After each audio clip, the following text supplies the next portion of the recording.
Chapter 26. The following evening, Nick sat, parked on an isolated route off of Glen Miller Road. Though he tried to think about the issue at hand, his mind couldn't stop returning to the moment Michelin agreed to marry him. He felt himself smiling as he thought about how they talked for hours on the porch swing when he came home, during which they agreed to keep their engagement a secret until they had time to tell their families that they were even seeing each other. It was a matter of first things first. Nick's thoughts were cut short as Vincent's silver Altima pulled up and stopped. He got out and walked back to Nick's car. "Hey, Nick, what do you have for me?" Vincent asked, getting in. "What do you know about a man named William Quarter?" "Brett Auger answers to him. Why?" "I have an indirect source, which says that Brett has been forging government checks made payable to Charlene Berta for dummy charity organizations, and that William Quarter not only knows about it, but he's involved." "To what extent?" Vincent asked, not sounding as shocked as Nick thought he would have been. "He may be the reason Riko Arjela torched an agent's car here in Callahan before ransacking her motel room." "A female agent? Would that be Michelin Stone from the department?" "Yeah. That sounds like an allegation, Nick. I can't use it if there's no proof to back it up." "I have proof. The evening Michelin locked her keys in the car, she was approached by a man driving a car with New Jersey tags. She said he questioned where she was from. Then he bashed in her window with his fist to retrieve her keys before handing her $40 to help pay for the damage. If that isn't enough, somebody torched her car and ransacked her motel room. After hearing messages from a 911 dispatch tape, she identified the caller as the same man she met. She said he spoke with a New York accent. There's too much of a coincidence to ignore. If we put her in front of a police artist, could you give us a description of the guy?" She remembers some general features. She said he had black hair and medium build, but nothing distinguishing. That could be anybody. Does she remember the car he was driving? No, at the time she wasn't considering him to be a suspect. But get this, the money he gave her was counterfeit. Were you able to get a clean print off of it? His prints didn't come up.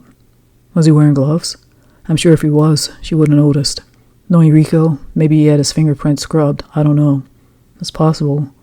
But if Riko is our guy, he'll have a scratch or a scar on some part of his hand, possibly on his right hand. And just so you know, Riko mentioned that he saw you on an interview on the news regarding you in that shooting. He made reference to some loose ends that needed to be tied up. Oh, that. Nick chuckled, recalling his sentiments that no good could ever come from talking to Randy Denning. Does he trust you? Riko Arjela doesn't trust anyone. Well, come on. Nick sighed heavily in frustration. How have you been able to get information from him? I'm not getting information on him directly. You forget, I'm working with him. In order to get what I need, I can never just come right out and ask. Why do you think it's taken so long? But I will tell you this. Now that Riko knows what you look like, you need to watch your back. He has a score to settle with you for putting a dent in his operation. I may have put a dent in his operation, but he's regrouping. Ryan Hollis is still out there, and so is Jacob Larson. You don't have to worry about Ryan. Riko said Ryan was careless, so he took him out. What do you mean, homicide? A chill fell over him. I haven't heard anything about this. That doesn't surprise me. When did this happen? About a week ago. Don't worry, it wasn't here. Riko had Ryan taken somewhere up north. That's all I know. Callahan isn't that big. Why haven't I seen this man? He doesn't want you to. Not yet, anyway. How is Lainey? I need to see her. Stay focused, Nick. Lainey's fine. Right now, Riko doesn't know she and I are engaged. I don't have to remind you what could happen if he finds out that Lainey is your sister. Keep him away from her. Do you understand? You're talking about my future wife. I'll never let him near her. Just stay away from Lainey yourself. Riko's out of control. It won't be long before he slips up, and then we've got him. In the meantime, ask Agent Stone if she knows anything about this code. 9909F12. Vincent said, handing Nick a piece of paper from his pocket bearing the code. It may be an access code for a lockbox in Norcali Port. It's the porter called just out from the Cayman Islands. I've got copies of bank statements during my investigation with Brett. We need to tie those transactions with the statements from Riko's personal account. Once we do that, we'll be ready to make an arrest. I'll ask her. It was shortly after 11 by the time Nick returned home. The neighborhood was quiet this time of night. Not that his block was ever heavy with traffic during the day, making it easy to see someone parked in the space that was usually vacant. Like, for instance, the dark car that Nick saw sitting at the end of the block when he drove down the street and pulled into the driveway. Nick wasn't sure if it was just paranoia on his part, but whatever the case, he couldn't ignore the uneasy feeling he got, seeing the dark silhouette of a driver sitting with his lights off, staring straight ahead. Nick knew that it was his job to check out suspicious activity, but who was he kidding? If it was Riko coming to pay him a visit, Nick didn't want to wind up getting himself killed, leaving Michelin and his kids to fend for themselves, not to mention the rest of Callahan. Instead, he crossed the yard and came up into the house.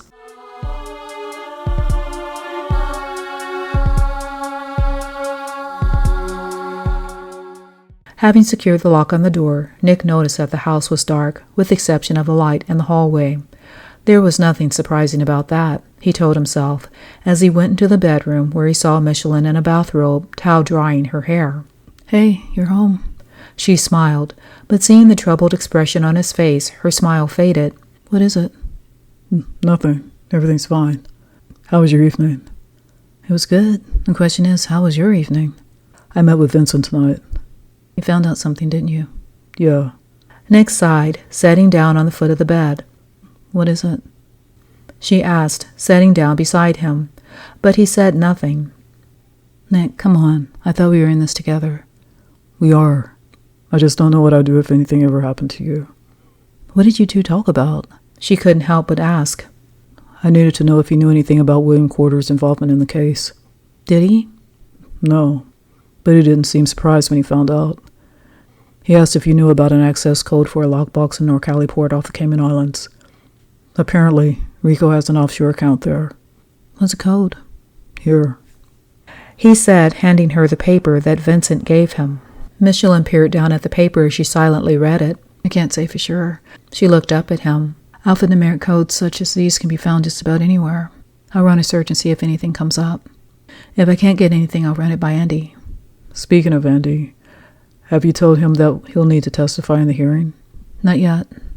Quite frankly, I like to get as much information as I can before I tell him that. But there's something you're not telling me. What is it?"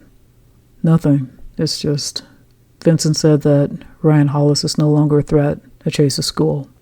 "That's good. Why don't you sound happy about it?" "Because Vincent said that Ryan's dead." Nick said simply. Michelin was quiet for a moment. "What happened? Did Riko—" "He didn't give any details, and I really didn't want to know. All I know is that it supposedly happened outside of Callahan, up north somewhere, he said." "Have you gone outside tonight?" "No, why?" "There's a man sitting in a parked car at the end of the block." "Now?" she asked, going to look, but Nick caught her hand, stopping her. "He was here when I came up." "Maybe he was just leaving." "I don't think so.